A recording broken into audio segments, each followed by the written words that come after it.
Let's see if this mic works. Hello, hello.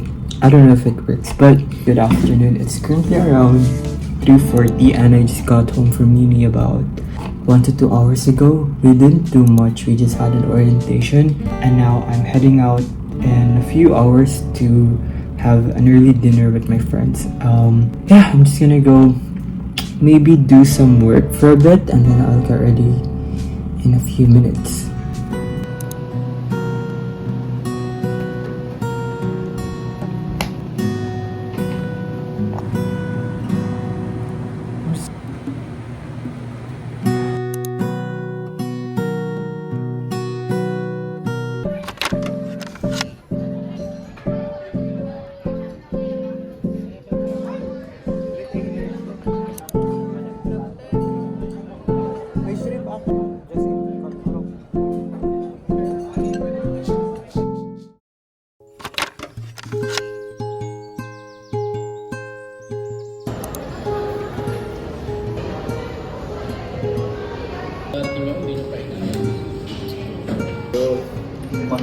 Oo.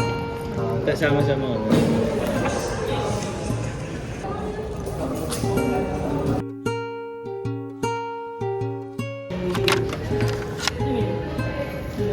Lore. Yung trabaho dito sa Amazon, yung parang nag-sort lang ng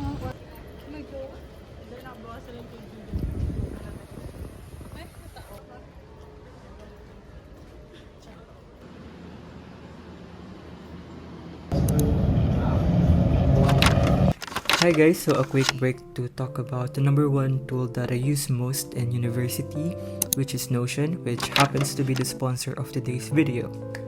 Yay! As you guys know, it's no secret that I've been using Notion for a really long time now.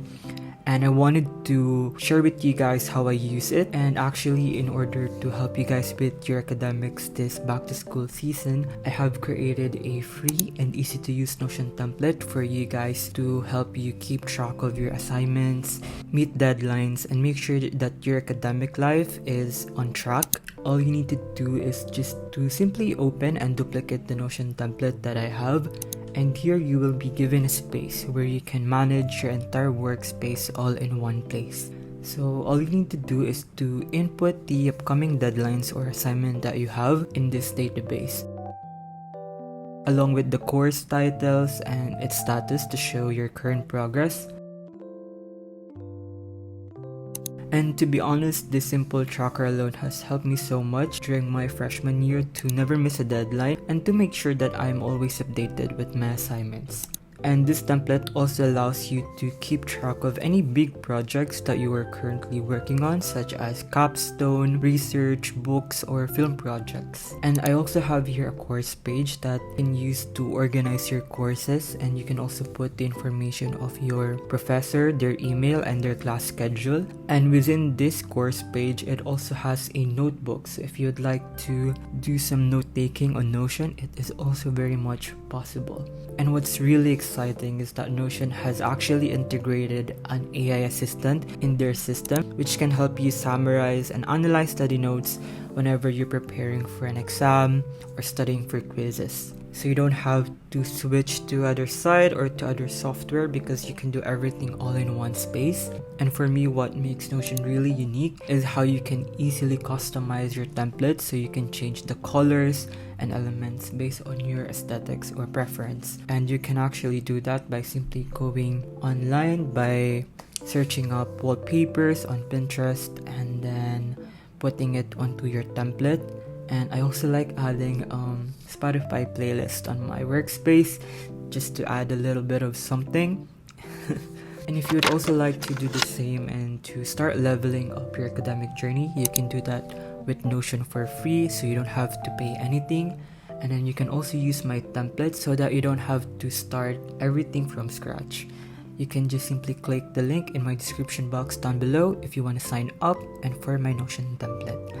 Once again, thank you Notion for sponsoring today's video.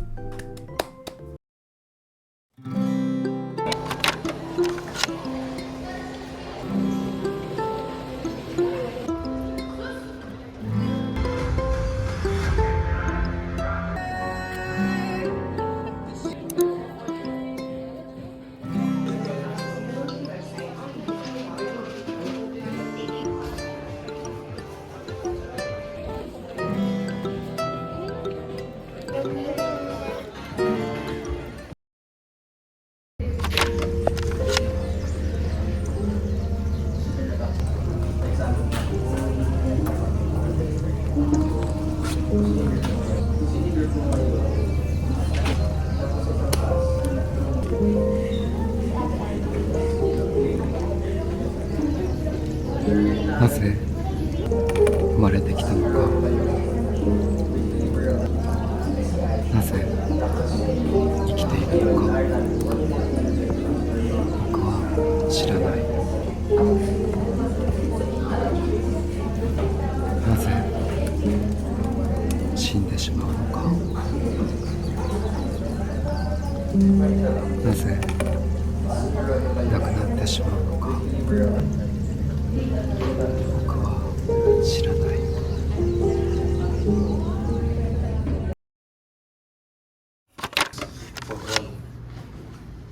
Not sure ulit. Ito po dito sa course.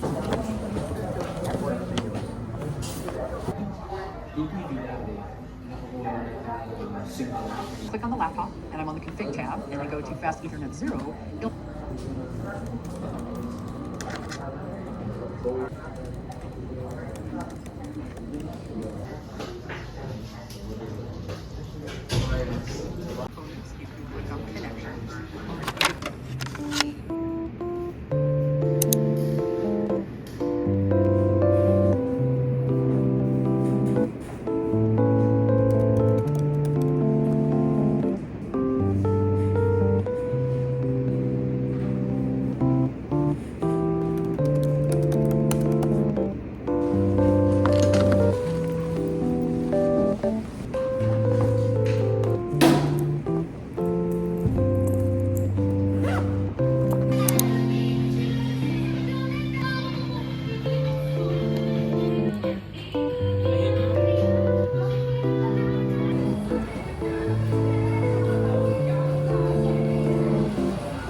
Bye.